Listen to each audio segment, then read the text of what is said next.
Vicente Ferraz serrait son téléphone portable si fort que ses jointures blanchissaient. La voix de Juliana résonnait dans le haut-parleur comme du verre brisé, aigu, calculé, empoisonné d'une fausse fragilité. Elle voulait 15 000 de plus par mois. Elle en voulait toujours plus, et elle utilisait toujours Mel et Matteux comme monnaie d'échange, comme si les jumeaux n'étaient que des actifs négociables dans une nouvelle transaction de sa vie. Il descendit les escaliers du manoir à Alphaville sans prêter attention aux marches. Le marbre italien glacé reflétait le lustre en cristal au-dessus, mais Vicente ne voyait rien d'autre que le tableau mental qui calculait déjà combien cette femme lui avait soutiré depuis leur séparation. 230 000 raies en 8 mois, et elle avait encore le culot d'en demander plus. La maison était silencieuse, un silence coûteux, construit avec des murs doubles et des vitres anti-bruit. Le genre de silence qui coûte 6 millions de raies, mais qui n'achète pas la paix. Vicente détestait ce silence, surtout quand il rentrait du bureau à 10 heures du soir et que les jumeaux dormaient déjà. Il se souvenait à peine de la dernière fois où il avait tenu Mel ou Matteux éveillés. Il y a 3 semaines, 1 mois. Peu importait. Il payait d'autres personnes pour le faire. Vicente, je ne demande pas le luxe, je demande le minimum pour NOS Enfants. Juliana insistait sur le mot « no » comme si elle enfonçait un couteau. Où veux-tu qu'il grandisse sans avoir ce que tu as eu? Il faillit rire. Qu'avait-il eu? Un père mort d'une crise cardiaque à 53 ans en travaillant 18 heures par jour? Une mère qui déléguait son affection au nounou pendant qu'elle organisait des dîners de charité? Vicente avait tout, sauf ce qui comptait vraiment. Et maintenant, il répétait le scénario avec une précision effrayante. Il posa le pied sur l'avant-dernière marche. Son pied glissa. Le monde bascula en slow motion. Son téléphone portable s'envola de sa main, tournoyant dans les airs comme une feuille morte. La voix de Juliana s'est évanouie. Il n'y avait plus que le bruit de son propre cœur qui battait dans ses oreilles, rapide, violent. Le corps de Vicente a été projeté en avant. Il a tendu les bras dans un réflexe inutile pour se protéger, mais le sol en marbre se rapprochait trop vite. L'impact fut sec. Un bruit sourd qui résonna dans le hall vide. Sa tête heurta le sol en premier, provoquant une explosion de douleur derrière ses yeux. Puis son épaule gauche, qui absorba une partie de la chute avec un craquement dans les articulations.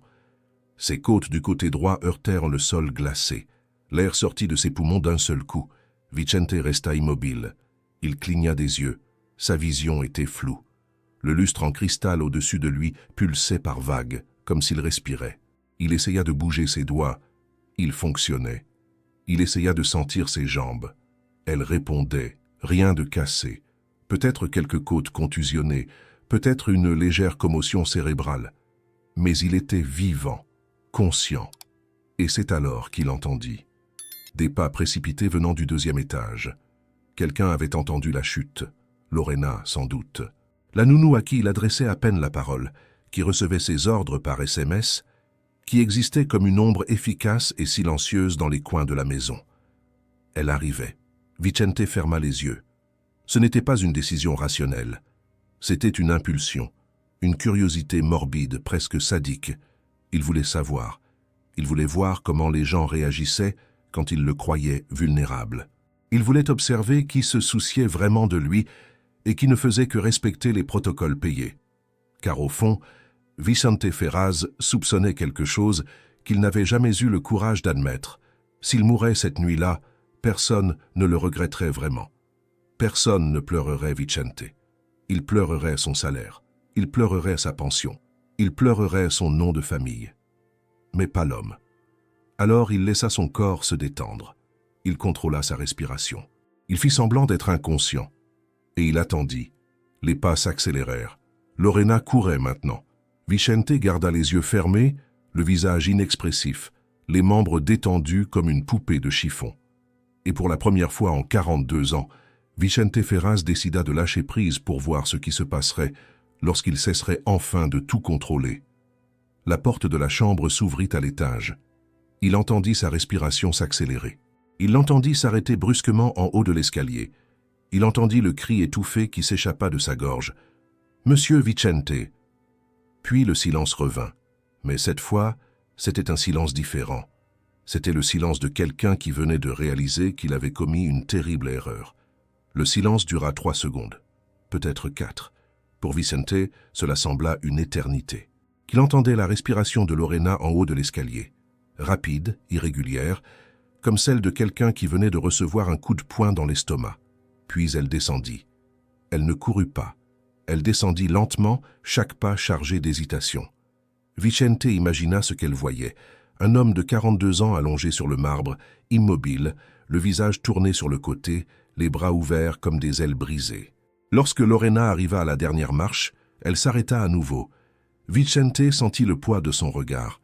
Puis il entendit quelque chose qu'il n'attendait pas. Des pleurs. Pas les siens. Ceux des jumeaux. Mel et Matteux étaient avec elle, bien sûr. Il était presque 10 heures du soir. Lorena gardait toujours les bébés à cette heure-là, car Juliana avait emmené la plupart de l'équipe lors du divorce. Elle était restée seule. La seule qui était restée. Calmez-vous, mes chéris. La voix de Lorena tremblait. Elle essaya de paraître ferme, mais n'y parvint pas. Laissez Lola tranquille, laissez-moi voir votre papa. Vicente entendit ses pas se rapprocher. Il sentit qu'elle s'agenouillait à côté de lui. La chaleur de son corps était proche. Les bébés continuaient de pleurer, un cri aigu, désespéré, qui perçait les tympans. Mel criait plus fort. Matteux sanglotait par vagues brisées. « Monsieur Vicente ?» Sa main effleura son visage. Elle était glacée. Ou peut-être était-ce lui qui était trop chaud. « Vous m'entendez ?» Vicente garda ses muscles détendus. Il ne répondit pas. Il ne bougea pas. « S'il vous plaît, réveillez-vous.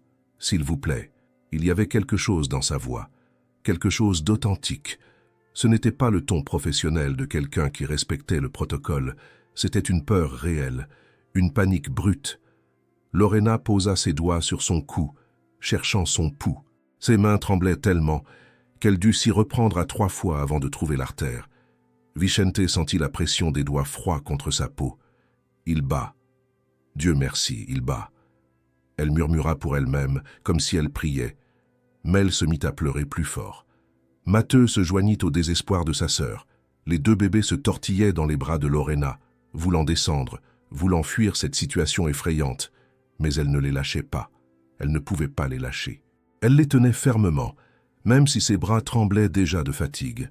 « Calmez-vous, mes bébés, calmez-vous. » Lorena répétait comme un mantra. Mais les bébés sentaient sa panique. Les enfants la sentent toujours. Vicente restait immobile. Il entendait chaque nuance dans les pleurs de ses enfants, chaque sanglot, chaque cri. Mais ce qui attirait le plus son attention, c'était la respiration accélérée de Lorena.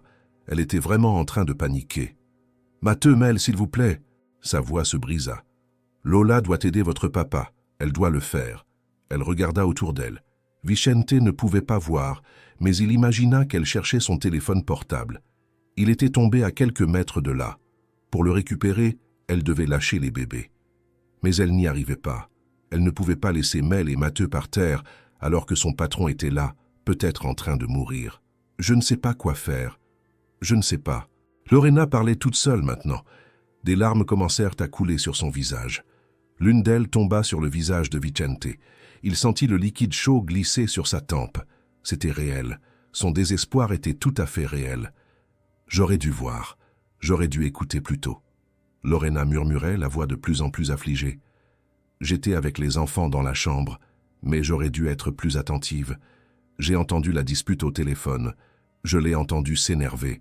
J'aurais dû descendre. J'aurais dû rester près de lui. » Vicente ressentit quelque chose d'étrange dans sa poitrine.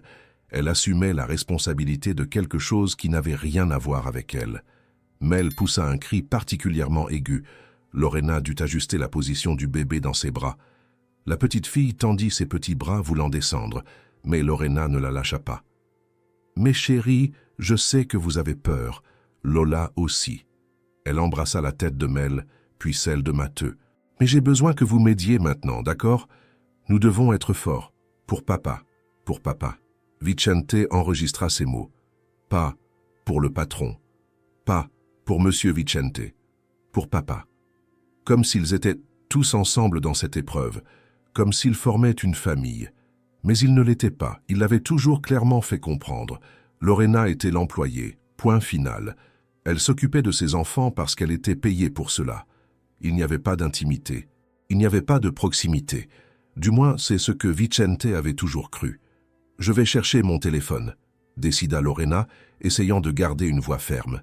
« Je vais vous mettre ici, à côté de papa. Juste une seconde. D'accord ?» Elle posa délicatement les jumeaux par terre, à côté de Vicente. Mel se mit immédiatement à ramper vers son père en pleurant. Ses petites mains touchèrent à son bras. Matteo resta assis, le visage rouge, les yeux fixés sur le visage immobile de son père. Lorena courut vers le téléphone portable. Elle le prit avec des mains tremblantes. Elle revint en courant. Mais lorsqu'elle arriva près d'eux, Mel s'était agrippée à la chemise de Vicente. Matteo se mit à sangloter d'une manière déchirante. C'est à ce moment-là que Lorena s'effondra complètement. Elle tomba à genoux, le téléphone portable toujours à la main. Les larmes coulaient, sans contrôle. Et Vicente réalisa quelque chose de dévastateur. Ses propres enfants, face au danger, ne cherchaient pas de réconfort auprès de lui. Ils le cherchaient auprès de Lorena. Si cette histoire vous a déjà captivé jusqu'ici, abonnez-vous à la chaîne. Ce qui va suivre vous fera remettre en question tout ce que vous pensiez savoir sur la famille. Lorena essayait de tenir Mel dans son bras gauche tout en installant Matteo dans son bras droit. Mais les deux bébés se tortillaient, pleurant de plus en plus fort. Leur poids faisait trembler ses mains. Elle avait passé toute la journée à s'occuper des jumeaux. Elle avait nettoyé la maison parce que la femme de ménage était absente. Elle avait préparé les petits pots. Elle les avait baignés. Elle les avait bercés pour les endormir. Et maintenant, ça. « Calmez-vous, mes bébés, calmez-vous », elle répétait d'une voix brisée, mais les enfants sentaient la panique. Les bébés la sentaient toujours. Vicente restait immobile, les yeux fermés. Il entendait chaque nuance dans les pleurs de ses enfants, chaque sanglot désespéré. Mais ce qui attirait le plus son attention, c'était la respiration accélérée de Lorena. Elle était en train de s'effondrer. « Matteo, Mel, s'il vous plaît !» Sa voix se brisa. « Lola doit aider votre papa. Elle doit le faire. » Elle regarda autour d'elle, désespérée. Elle avait son téléphone portable à la main, mais elle n'arrivait pas à composer le numéro.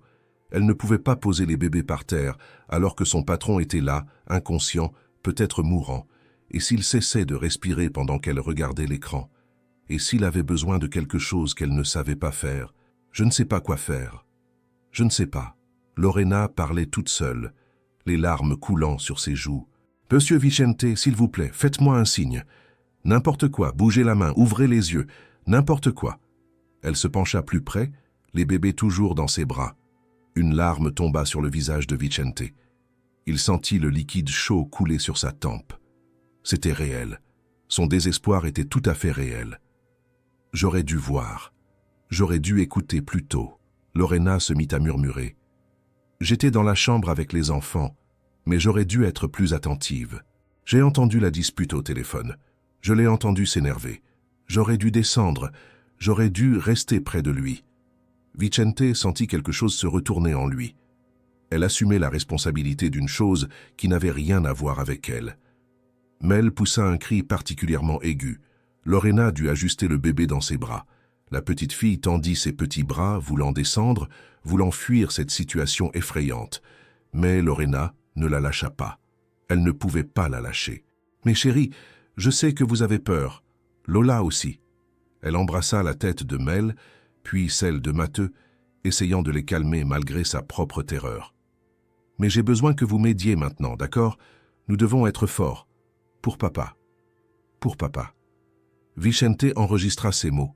Elle n'avait pas dit « pour le patron » ou « pour Monsieur Vicente ». Elle avait dit « papa », comme s'ils étaient tous ensemble dans cette épreuve, comme s'ils formaient une famille. Mais ce n'était pas le cas. Il l'avait toujours clairement fait comprendre. Lorena était une employée, point final. Elle s'occupait de ses enfants parce qu'elle était payée pour ça. Il n'y avait pas d'intimité. Il n'y avait pas de proximité.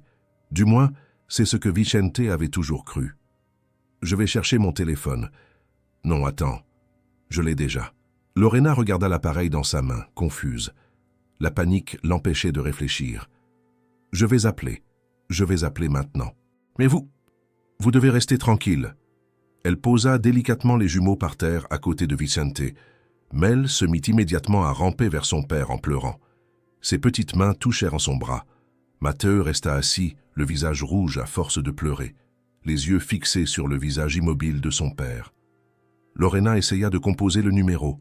Ses doigts tremblaient tellement qu'elle se trompait dans les chiffres. Elle essuya ses larmes avec le dos de sa main. Elle réessaya. « Non, non, non, je dois y arriver, je le dois. » Mel lâcha la chemise de son père et se tourna vers Lorena. Le bébé tendit ses petits bras vers le haut, demandant à être pris dans les bras, pas vers son père qui était là, immobile, vers la nounou, vers celle qui était toujours présente. Matteux fit le même mouvement. Les deux bébés pleuraient maintenant, non pas de peur, mais en quête de sécurité. Vicente sentit quelque chose se briser en lui. Ses propres enfants, face à une situation dangereuse, ne cherchaient pas de réconfort auprès de lui. Ils le cherchaient auprès de Lorena. Elle était leur refuge. C'était elle qu'ils voulaient quand le monde devenait effrayant. « Venez ici, mes amours.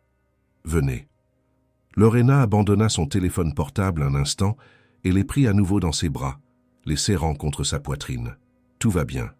Lola est là. Je serai toujours là. » Elle se balançait d'avant en arrière, berçant les bébés malgré son désespoir.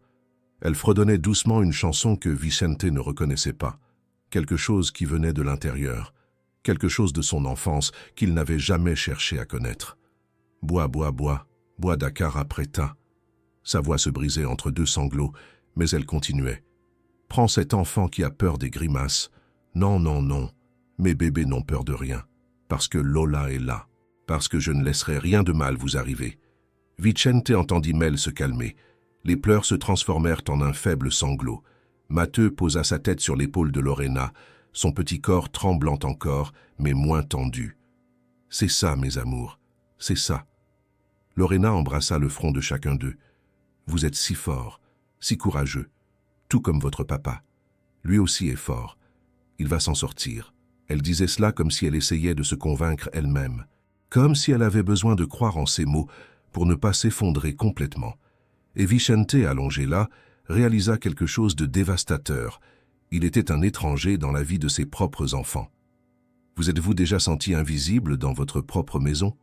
Racontez-le ici dans les commentaires. Je veux lire chaque histoire.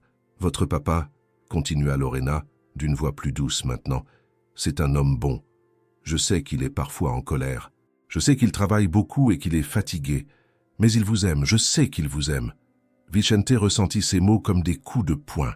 Elle le défendait, même après tous ces mois où elle avait été traitée avec froideur, avec des ordres secs, avec indifférence. Même si elle n'était que sa nounou, elle trouvait encore la bonté de dire à ses enfants qu'il était bon. Il a juste oublié comment le montrer. Lorena murmura, plus pour elle-même que pour les bébés. Mais au fond, il a bon cœur. J'ai besoin d'y croire. Mel bâilla, la fatigue du pleur commençant à l'emporter. Matteux suçait son pouce, les yeux rouges, mais plus calme. Lorena continuait à les bercer. Elle restait le seul pilier de sécurité que ses enfants connaissaient. « Monsieur Vicente ?» Elle se remit à lui parler, la voix suppliante. « Je sais que vous n'aimez pas la faiblesse. Je sais que vous avez toujours été fort. Mais ce n'est pas le moment d'être fier. S'il vous plaît, pour vos enfants, pour Mel et Matteux, ils ont besoin de vous. » Elle fit une pause, regardant les bébés dans ses bras. « J'ai besoin de vous. » Sa voix était si faible que Vicente l'entendit à peine. « Ces enfants, ils sont tout pour moi. Et si quelque chose vous arrive ?» Lorena ne termina pas sa phrase. Elle n'en avait pas besoin. La douleur dans sa voix disait tout. Et Vicente, pour la première fois, commença à se demander si faire semblant d'être inconscient avait vraiment été une bonne idée. Car chaque mot qu'elle prononçait était comme une couche de lui-même qui lui était arrachée. Chaque confession était un miroir braqué directement sur ce qu'il était devenu. Lorena prit une profonde inspiration. Elle s'essuya le visage.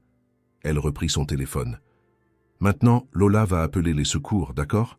dit-elle doucement au bébé. « Je vais demander de l'aide à papa, mais vous, restez tranquille ici avec moi. Je ne vous quitterai pas, je te le promets. » Elle composa le numéro. Cette fois, elle réussit. Elle porta le téléphone à son oreille. Elle attendit. Une sonnerie. 2. 3. « Allô? Allô, j'ai besoin d'une ambulance, s'il vous plaît. » Sa voix était désespérée. « Mon patron est tombé de l'échelle. Il est inconscient. Je ne sais pas quoi faire. » Vicente écoutait chaque mot, chaque inflexion de panique. « Ouais, s'il respire.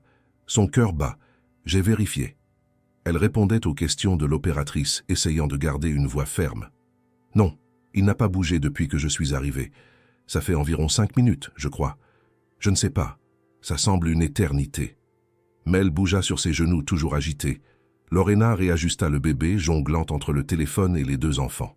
« Alphaville, lotissement résidentiel 3, maison 47. » Elle donna rapidement l'adresse. « S'il vous plaît, dépêchez-vous. S'il vous plaît. » Il y eut une pause. L'opératrice devait donner des instructions. « Non, je ne vais pas le déplacer. Je vais rester ici à côté. » Lorena regarda Vicente, les larmes coulant à nouveau. « Je vais rester ici jusqu'à ce que vous arriviez. » Elle raccrocha. Elle posa le téléphone à côté d'elle. Elle prit une profonde inspiration, essayant de se ressaisir. Mais elle n'y parvenait pas. Les sanglots reprirent, plus intenses maintenant qu'elle n'avait plus besoin de parler à personne. « Vous savez ce qui est le plus triste, monsieur Vicente ?» Lorena se remit à parler, la voix réduite à un murmure. « C'est que vous avez tout ce que j'ai perdu. Vous avez 2 beaux enfants, en bonne santé, parfait, mais vous ne le voyez pas, vous n'en profitez pas.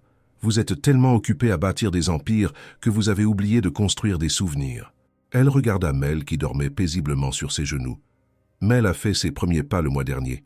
Vous ne l'avez pas vu. Vous étiez en réunion à Brasilia. » Sa voix ne contenait aucune accusation, seulement de la tristesse. « Matteo a dit « maman » pour la première fois il y a 2 semaines. Il n'appelait pas sa mère, il m'appelait. Et vous n'avez pas vu ça non plus. Vous étiez au bureau jusqu'à 23 heures. Chaque mot était un coup de poignard. Vicente n'était pas au courant de ces étapes importantes.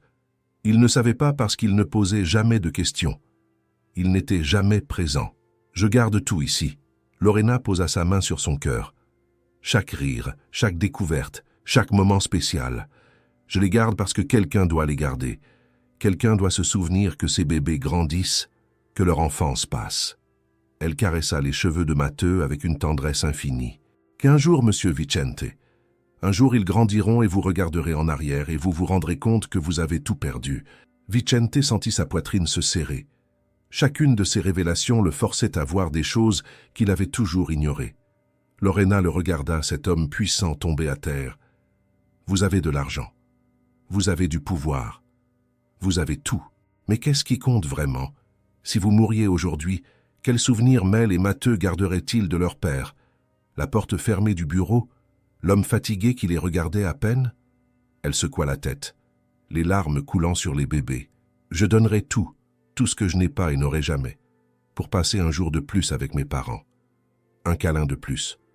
Un « je t'aime » de plus.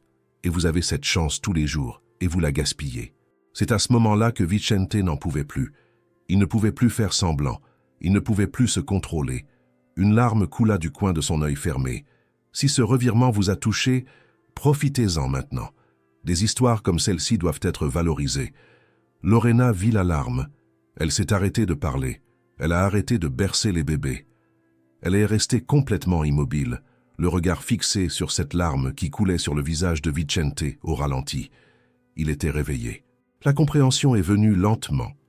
D'abord la confusion, puis le choc, et enfin quelque chose que Vicente n'avait jamais vu dans ses yeux, la douleur. Une douleur pure et brute. « Monsieur Vicente ?» Sa voix était tremblante, mais il y avait quelque chose de différent maintenant, quelque chose de froid. Vicente ouvrit lentement les yeux. La lumière de la pièce était aveuglante.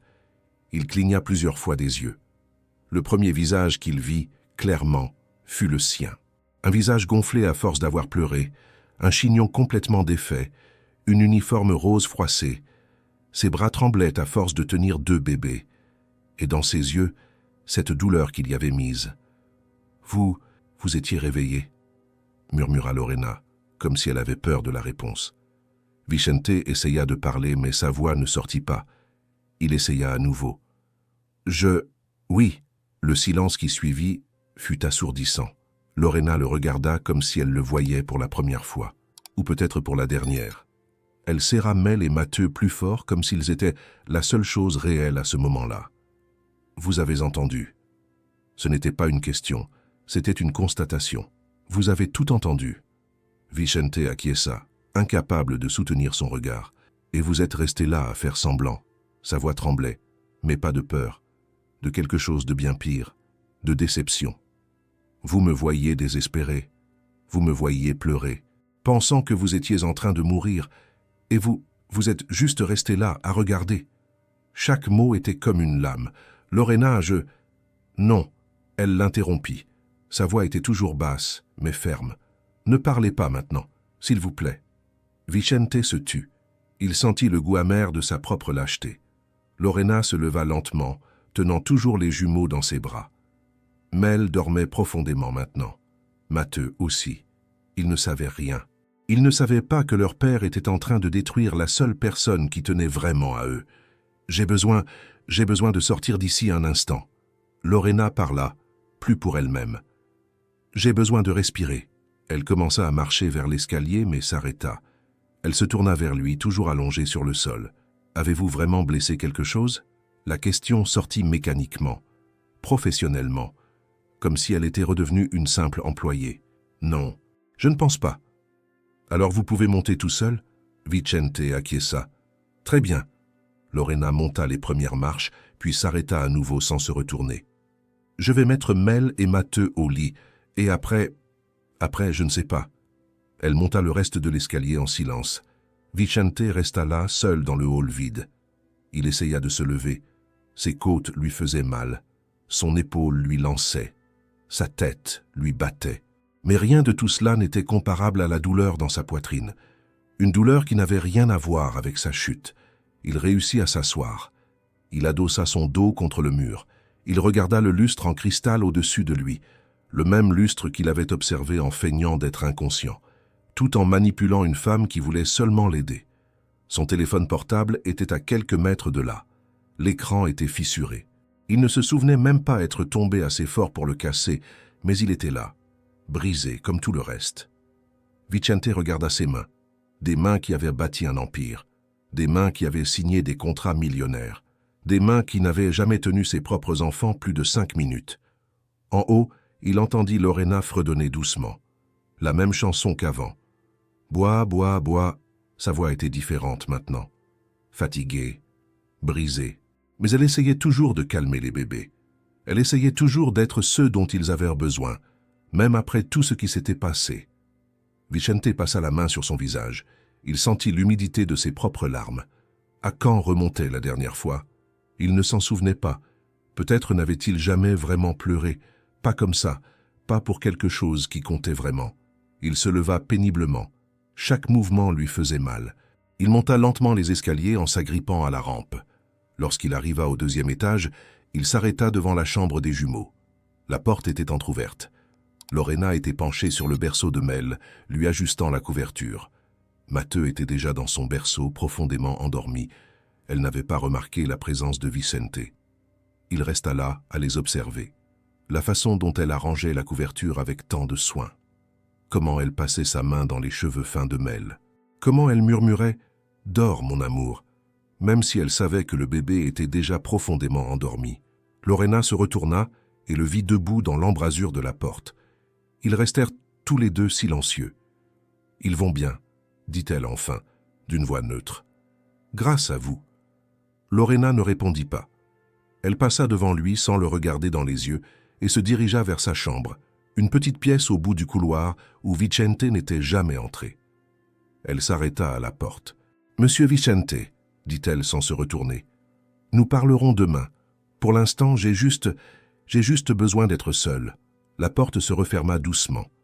Et Vicente resta là, dans le couloir vide d'un manoir de 6 millions de réais, réalisant qu'il avait tout, et rien en même temps. Si cette histoire vous a profondément touché, pensez à nous soutenir avec un super thanks. C'est ce qui nous permet de continuer à raconter des histoires vraies comme celle-ci. Et si vous n'êtes pas encore inscrit, c'est le moment. Vicente n'a pas dormi cette nuit-là. Il est resté assis dans son bureau, à regarder la même feuille de calcul qu'il avait regardée 1000 fois auparavant. Mais les chiffres n'avaient plus aucun sens. Rien n'avait plus de sens. Pour la première fois en 42 ans, il ne savait pas quoi faire de ses mains. Au lever du soleil, il entendit les pas de Lorena dans le couloir. Elle s'était réveillée avant 6 heures, comme d'habitude. Parce que Mel et Matteux se réveillaient tôt. Parce que quelqu'un devait être présent. Vicente descendit lentement les escaliers. Il trouva Lorena dans la cuisine, en train de préparer les biberons. Elle ne le regarda pas lorsqu'il entra. « Bonjour » tenta-t-il. « Bonjour, monsieur Vicente. » Sa voix était différente, pas froide, juste fatiguée. Il s'assit à table. Il resta silencieux, observant. Elle réchauffait le lait, mesurait les portions, testait la température sur son poignet. Des mouvements automatiques de quelqu'un qui avait fait cela des centaines de fois. Des mouvements d'amour déguisés en routine. « Lorena », commença-t-il d'une voix rauque, « je n'ai aucune excuse pour ce que j'ai fait. Je t'ai manipulé. J'ai utilisé ta peur. J'ai transformé ton désespoir en divertissement pour moi-même. » Elle s'arrêta, mais ne se retourna pas. « Mais j'ai écouté, » continua Vicente. « J'ai entendu chaque mot que tu as dit, et pour la première fois de ma vie, je me suis vu tel que je suis vraiment. Pas l'homme que je prétends être lors des réunions, pas le père absent dont je me suis convaincu qu'il était nécessaire. J'ai vu un homme vide. » Lorena se retourna lentement. Ses yeux étaient encore rouges, mais secs à présent. « Et qu'avez-vous l'intention de faire avec ça ?» demanda-t-elle. Vicente prit une profonde inspiration. « Je ne sais pas. » L'honnêteté lui faisait mal. « Mais je veux essayer. Je veux apprendre. Avec vous. Si vous m'en donnez la chance. » Lorena le regarda longuement, puis elle leva les yeux vers le plafond, comme si elle cherchait de la force ailleurs que dans cette cuisine. « Je ne sais pas si je peux vous faire confiance à nouveau, » dit-elle finalement. « Je sais. » Vicente acquiesça. « Et je ne vais pas vous demander de me faire confiance, je vais juste être là, tous les jours, en essayant d'être différent. » Mel se mit à pleurer dans la chambre. Lorena prit les biberons et se retourna pour sortir, mais s'arrêta à la porte. « Monsieur Vicente. » Elle se retourna. « Si nous essayons cela, il y a une condition. N'importe laquelle. Arrêtez de m'appeler monsieur. » Pour la première fois, un semblant de sourire apparut au coin de sa bouche. « Appelez-moi Vicente, juste Vicente, parce que si nous recommençons en tant que personne, pas en tant que patron et employé. » Elle monta les escaliers, et Vicente resta là, dans la cuisine vide, réalisant que pour la première fois depuis des décennies, il avait quelque chose de réel pour lequel se battre. Savez-vous de quoi parle vraiment cette histoire? Il ne s'agit pas d'argent, il ne s'agit pas de pouvoir. Il s'agit de voir qui soutient vraiment votre vie lorsque vous êtes trop occupé à construire des versions de vous-même que personne, pas même vous, ne peut vraiment aimer. Vicente avait tout ce qu'on peut acheter, mais il mourait de faim de ce qui ne s'achète pas. La présence, la gratitude, les liens authentiques. Et vous? À quand remonte la dernière fois où vous vous êtes arrêté pour regarder qui est à vos côtés? Pas seulement physiquement, mais vraiment. Qui vous soutient quand vous vous effondrez? Qui connaît la musique qui vous apaise? Qui garde vos souvenirs lorsque vous êtes trop occupé pour les garder vous-même? Parfois, la personne la plus importante de notre vie n'est pas sous les feux de la rampe. Elle est dans les coulisses. Elle s'occupe de tout ce qui compte vraiment pendant que nous poursuivons ce qui n'a aucune importance. Le respect ne vient pas d'un poste. Il ne vient pas d'un salaire. Il vient de la reconnaissance que certaines personnes nous aiment, non pas pour ce que nous avons, mais malgré ce que nous sommes. Et cela n'a pas de prix. Vicente l'a-t-il appris trop tard? Peut-être, mais il l'a appris. Et maintenant, il a la chance de faire les choses différemment. D'être un père, d'être un être humain, d'être reconnaissant. La question qui reste est, et vous? Allez-vous attendre de tomber de l'échelle pour enfin voir ceux qui ont toujours été là? Si vous êtes resté jusqu'ici, merci, du fond du cœur. Les histoires comme celle-ci ne sont pas faciles à raconter, mais elles sont nécessaires. Parce qu'elles nous rappellent que c'est ça être humain, se tromper, reconnaître ses erreurs et réessayer. Si cette histoire vous a touché d'une manière ou d'une autre, une autre vous attend juste là. Peut-être qu'elle vous trouvera aussi exactement là où vous avez besoin d'être trouvé. On se voit dans la prochaine vidéo. Et n'oubliez pas, ceux qui prennent soin de vous méritent d'être vus.